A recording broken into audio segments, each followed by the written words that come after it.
Hey les bambins, j'espère que vous allez bien, en tout cas moi ça va nickel. On se retrouve aujourd'hui pour une nouvelle vidéo sur la Coupe du Monde féminine, la phase de groupe et la fin des premiers matchs de cette phase de groupe très intéressante car il n'y a vraiment pas eu beaucoup de différence entre les différentes nations, qu'elles soient importantes ou qu'elles soient minuscules. Il y a eu beaucoup de matchs très serrés, un seul carton, celui du Japon contre la Zambie. On va donc attaquer les deuxièmes matchs de cette phase de groupe avec le 25, 26 et 27 juillet, la Colombie contre la Corée du Sud, la Nouvelle-Zélande contre les Philippines et la Suisse contre la Norvège, le Canada contre l'Irlande, l'Australie contre le Nigeria, un des pays organisateurs, le Japon contre le Costa Rica, l'Espagne contre la Zambie, les États-Unis contre les Pays-Bas et le Portugal contre le Vietnam. N'hésitez pas avant ça de nous rejoindre sur le site VIP, les réseaux sociaux, tout est à l'écran et en description. Le pronostic qui va bien, les critiques positives ou négatives, aucun problème. Et abonnez-vous, le petit pouce qui va bien, cela fait toujours plaisir. Et comme on en a maintenant l'habitude avec la plus grande transparence possible, le récapitulatif de mes pronostics depuis le début de cette saison 2023-2024, qui a commencé pour moi le 18 juillet. C'est toujours compliqué, même si j'ai un peu rattrapé la sauce avec le 23 juillet 2 gagnés et 1 perdu. On est légèrement en dessous des 50%, mais je compte bien rattraper tout ça avec les prochains pronostics, dont ceux de cette vidéo. Et on attaque les analyses avec la Colombie contre la Corée du Sud, le groupe H et le dernier match des premières rencontres de phase de groupe avec la Colombie qui a fait match nul contre la Chine juste avant cette Coupe du Monde et qui reste sur des résultats intéressants comme cette victoire contre le Panama et ce match nul contre le même adversaire. Une défaite courte contre l'Italie et une plus importante contre la France, 5-2. En tout cas, c'est une équipe qui est accrocheuse, mais ça, on commence à en avoir l'habitude depuis le début de cette Coupe du Monde. Et elle va jouer contre la Corée du Sud, qui reste sur 3 victoires consécutives, 2 contre la Zambie et 1 contre Haïti, qui espère aller le plus loin possible dans cette Coupe du Monde, qui avait perdu contre la Belgique et l'Italie en février 2023. Sur ce match-là, je vois bien une victoire de la Corée du Sud de 2-1. Je verrai le draw no bet et le pari remboursé si match nul et une cote à 1,69. On enchaîne avec le groupe A et le deuxième match donc de cette phase de groupe avec la Nouvelle-Zélande contre les Philippines. L'un des pays organisateurs a commencé parfaitement cette World Cup avec une victoire 1-0 contre la Norvège qui était un peu une surprise car la Nouvelle-Zélande n'avait pas encore gagné une seule rencontre lors d'une Coupe du Monde et cette victoire 1-0 tombe vraiment pile poil. Ils sont sur 2 victoires sur les 3 derniers matchs, toutes compétitions confondues, car avant cette Coupe du Monde, ils avaient réussi à battre le Vietnam en match amical et ils avaient perdu que 1-0 contre l'Italie. Donc ils sont remontés à bloc, surtout qu'ils vont jouer contre une équipe de Philippines qui a perdu son premier match 2-0 contre la Suisse, qui n'avait pas vraiment de référence avant cette Coupe du Monde, car elle avait joué contre Hong Kong, contre la Malaisie, contre le Vietnam, donc ce n'était pas vraiment des grosses nations du football, et je vois bien la Nouvelle-Zélande continuer à gagner son deuxième match, et donc se qualifier pour les 8e de finale de cette Coupe du Monde, avec une victoire 2-0, et je verrai tout de même peu de buts dans le match, donc à moins de 2,5 buts, avec une cote à 1,76, très intéressante. Et on poursuit le même jour, le 25 juillet, la Suisse contre la Norvège. Les Suisses et les Norvégiens n'ont pas eu le même résultat lors du premier match de cette Coupe du Monde. Les Norvégiennes ont déçu et ont perdu contre le pays organisateur. Cela va être compliqué de se qualifier, mais il va falloir faire un résultat contre les Helvètes, qui ont commencé parfaitement avec une victoire 2-0 contre le petit poussé du groupe, les Philippines. Les Suisses avaient réussi sur les 4 derniers matchs amicaux avant la World Cup à faire 3 partages de points contre la Zambie, le Maroc et la Chine et avait perdu qu'une seule fois, c'était contre l'Islande. Donc ce n'était quand même pas extraordinaire, donc ça a été parfait ces 3 points contre les Philippines. Du côté de la Norvège, donc très grosse déception, mais quand on voit les derniers résultats, ce n'était pas beaucoup mieux. 2 matchs nuls contre la France et contre la Suède et 2 défaites contre l'Espagne et le Danemark. Donc beaucoup de mal à remporter un match. Mais je les vois se rattraper et égaliser donc au nombre de points par rapport aux Suisses sur l'ensemble de la compétition et gagner 1-0. Et je verrai le draw no bet et le pari remboursé si match nul, une cote à 1,49. On poursuit avec le groupe B et le Canada contre la République d'Irlande. Les Canadiennes ont commencé petitement avec un match nul contre le Nigeria d'entrée de jeu, un 0-0 qui montre que ça va être compliqué pour se qualifier car Le match contre la République d'Irlande va être vraiment capital. Les Irlandaises ont perdu d'entrée de jeu contre l'Australie, l'autre pays organisateur, 1-0. Elles ont été très accrocheuses.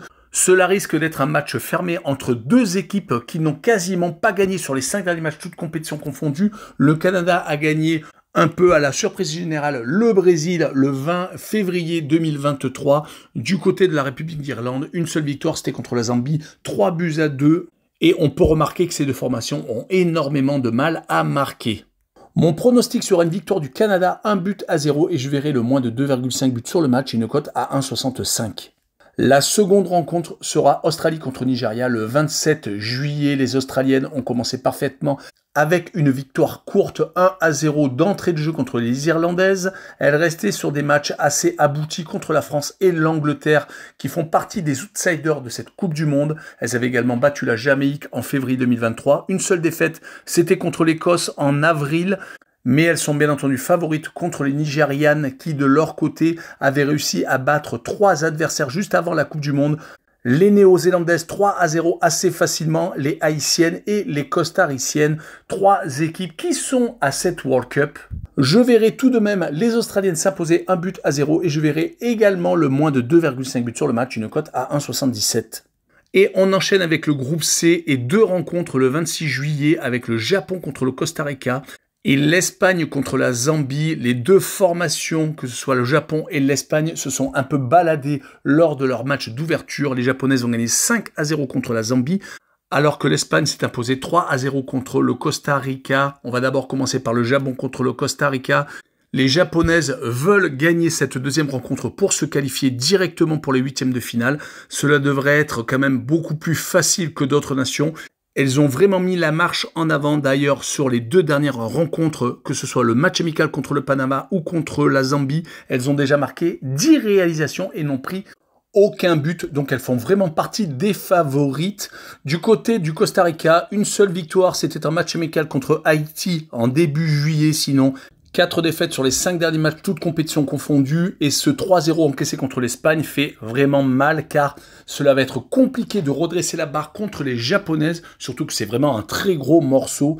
Et sur ce match, je vois les Japonaises récidiver et s'imposer 3-0 sur le même score, et je vois le Japon marquer plus de 2,5 buts sur le match et une cote à 1,50. Et on continue avec l'Espagne contre la Zambie. Le même jour, les Espagnols ont débuté parfaitement avec cette victoire, donc par 3 buts d'écart contre une autre équipe en difficulté de cette poule.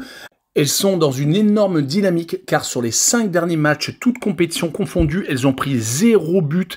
Et leur attaque a surtout marqué à 24 reprises, donc c'est assez monumental. Du côté de la Zambie, donc cette grosse défaite contre le Japon d'entrée de jeu marque un gros fossé entre les 2 favoris du groupe et les 2 équipes qui suivent derrière. Elles avaient tout de même réussi à battre l'Allemagne juste avant la Coupe du Monde. Sur le score de 3-2, elles avaient également battu la Tanzanie, elles avaient fait match nul contre la Suisse 3-3. Elles avaient juste perdu une seule fois contre la République d'Irlande. Elles arrivaient donc gonflées à bloc. Il y a eu un énorme coup d'arrêt avec cette grosse défaite. Et je les vois continuer à perdre malheureusement 3-0 contre l'Espagne. Et je vois les Espagnols marquer tout de même le moins de 5,5 buts sur le match car les bookmakers voient un gros écart avec une cote à 1,53. Et on finira avec le groupe E qui est le 27 juillet avec les États-Unis contre les Pays-Bas. Un des matchs de ce premier tour les plus indécis avec les Américaines qui n'ont gagné que par 3 buts d'écart contre le Vietnam. On prédisait un score fleuve. Moi le premier, je me suis trompé. Mais les Américaines sont une machine à gagner sur les 5 derniers matchs, toutes compétitions confondues, 5 matchs, 5 victoires, 0 but encaissé, beaucoup moins de buts quand même marqués que l'Espagne.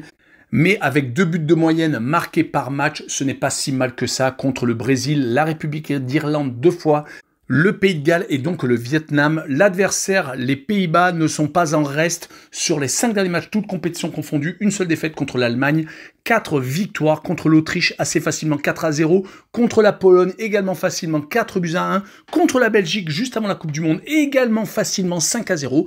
Par contre, contre le Portugal, ça a été un peu plus compliqué, mais les Portugaises ne sont pas la dernière équipe venue tout de même. Une victoire 1-0, mais qui, sur l'ensemble du match, ne porte pas à discussion. En tout cas, je verrai les Américaines s'imposer 1-0 car elles font partie des favorites ayant déjà été 4 fois championnes du monde sur 8 éditions. Et je verrai les deux équipes ne pas marquer avec une cote à 1,66. Et on finira cette vidéo par le Portugal contre le Vietnam. Les Portugaises ont un rôle à jouer, au moins pour faire office de trouble fête, car cette défaite contre les Pays-Bas est encourageante. Certes, elles ont encore un gros morceau avec les États-Unis, mais avec cet adversaire qui se présente, le Vietnam, elles peuvent engranger 3 points, car une victoire la plus large possible et un accro des Américaines lors du match contre les Pays-Bas pourrait leur permettre de tout jouer sur la dernière rencontre. En tout cas, le Vietnam, de son côté, a perdu ses 4 derniers matchs, toutes compétitions confondues, contre l'Allemagne, la Nouvelle-Zélande, l'Espagne 9-0, c'était assez énorme, mais seulement 3-0 contre les Américaines.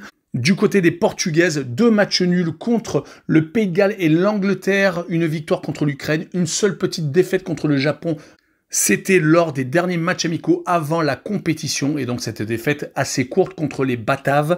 Sur ce match-là, je vois donc une victoire des Portugaises, mais seulement 2-0, et je verrai le moins de 3,5 buts sur le match et une cote à 1,77. Voilà, on en a fini avec cette vidéo, n'hésitez pas à venir nous rejoindre. Tchou les bambing!